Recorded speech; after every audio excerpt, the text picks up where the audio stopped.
This is Eddie and Beth Taylor Ministry Group, and this is our March 2025 video discussion, video chat, video semi-podcast, not really, but kind of, maybe one day.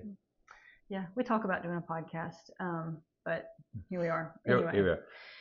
So we want to talk today about margin, rest, rhythm, recovering from, busy, a full season, a full time. We hate using the word busy. The Chinese pictograph for busy is heart and killing. So we don't really care for that term because we don't want to be busy, we want to be productive. Right. And a lot of people use the word busy as an excuse to be overscheduled. But what happens, because we were having this discussion with multiple ones of our friends today, and actually it started probably on Tuesday, when things happen that throw you off rhythm, off schedule, that get you busy. And we don't want to be busy, but sometimes your normal rhythms get upset. And depending on who you are, some people are go with the flow people. It doesn't bother them. It bothers me. It bothers me. I do not do well when I'm out of rhythm. It freaks me out, and I probably need to learn a little more flexibility. Me too. Both of us. Trust the grace of God on my life, on our lives, but I don't always do it. So many of you that get this video know that one of our dear friends passed away late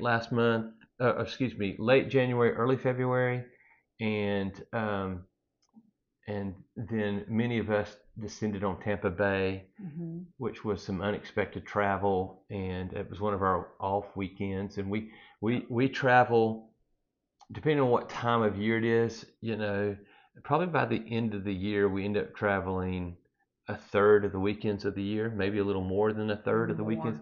But certain seasons, late winter, spring, fall, we travel like 3 weekends a month. Yeah. And so this was one of those busy streaks, and then we added, which it was our high honor, and wouldn't have missed it. Parts of it were so refreshing and wonderful to be with our FDM family. Yeah. But at the same time, to add 2 more travel days, and we also, which is part of our ministry, we've hosted some ministers in the last month. Yeah, which is good. It's good. It's good stuff. It's all good stuff. It's just that we're coming to you with this March video really tired, really weary, and we were talking today about how do we refresh? How do we recover from a really productive season, even just a productive week? Yeah. How do you get back in rhythm? How do you get back online? How do you get back flowing so that you can be at optimal performance and optimal rest? I think some people are really good at rest, but they don't perform. Some people are really good at performing, but they don't rest. But I really believe our call as healed and healing, well-adjusted children of God, Christians who have the Holy Spirit within us, our call is to live at both, at optimal performance, optimal productivity, if you will, and at the same time living out of that rhythm of rest.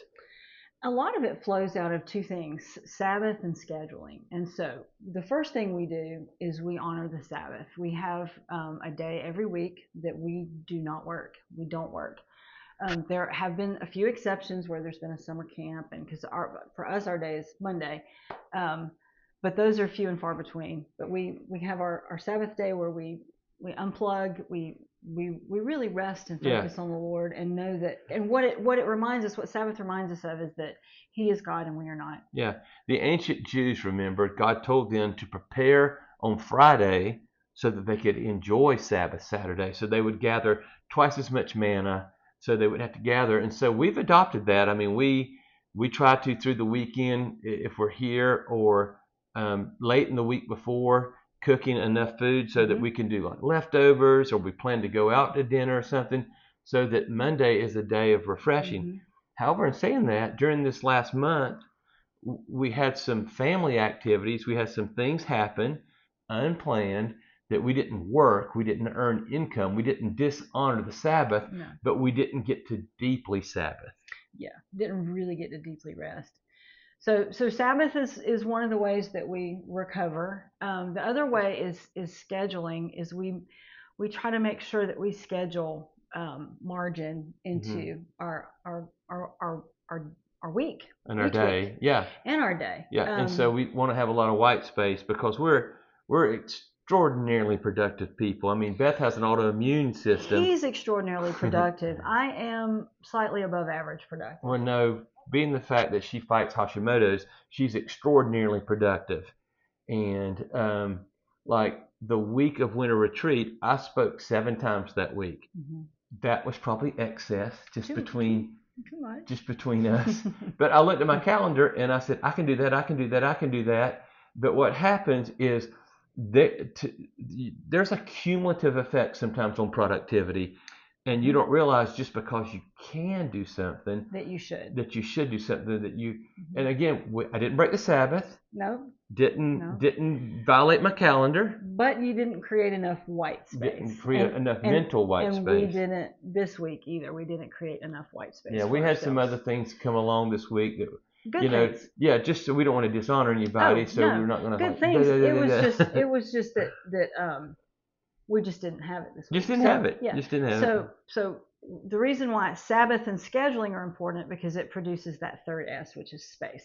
And we need margin in our days. We need margin in our weeks. We need margin in our months. You know, if you open up a book or a piece of sheet music even, and you look at it, if there weren't white space on there, you would have a hard time reading it. If the words were every single space on there and there was no white space, no margin, margin's the word. It would be very difficult for your eyes to grab it and really get what's going on. And it's the same thing with our life. If there's not white space, margin, space where there's nothing scheduled, space that we can just rest, space where we can just sit with the Lord, or we can sit with a book, or we can sit on the floor and play with our kid, whatever, just some calm, quiet time. We don't have that, then we're not really getting the moments that we're living in, just like you're not getting the story you're reading if it's all crammed in there and there's no margin. Yeah, and you know, in this day in which we live, this season of time, most of us don't do physical labor.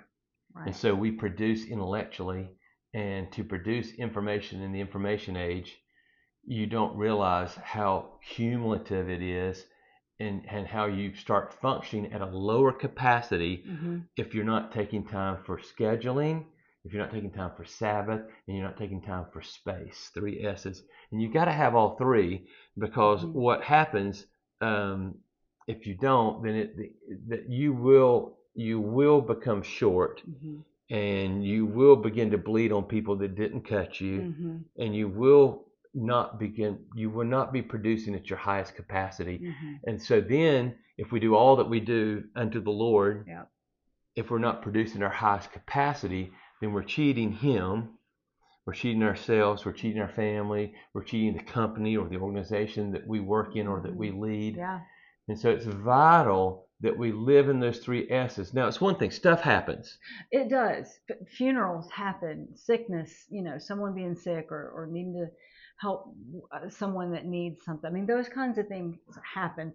But the thing about scheduling that's so important is that when we have a schedule and we make sure, because we teach it this way, you look at your life like a jar, and you have big rocks, the things that should be first and foremost, the things that are priorities to you might be your work, your family, your health, Sabbath, and community with other believers.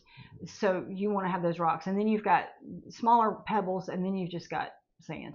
And a lot of times the smaller pebbles and the sand being the tyranny of the urgent, things that just come in and just, oh well, I guess I need to do that, and especially if you have a hard time saying no.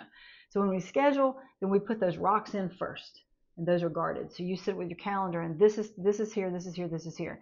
And then all the other things are going to have to fit around it. And if they don't fit around it, then they don't fit. Right. What happens if you don't schedule, if you don't plan, someone else will plan your life for you. And they don't have God's call on their life for you, and they don't have God's grace on their life for you. And so, but again, the challenge, what we found ourselves in, and we're just being very transparent in this last 5 or 6 weeks, where there were the unexpected things that got us off rhythm. And rather than pushing some of our boulders forward, our boulders disappeared.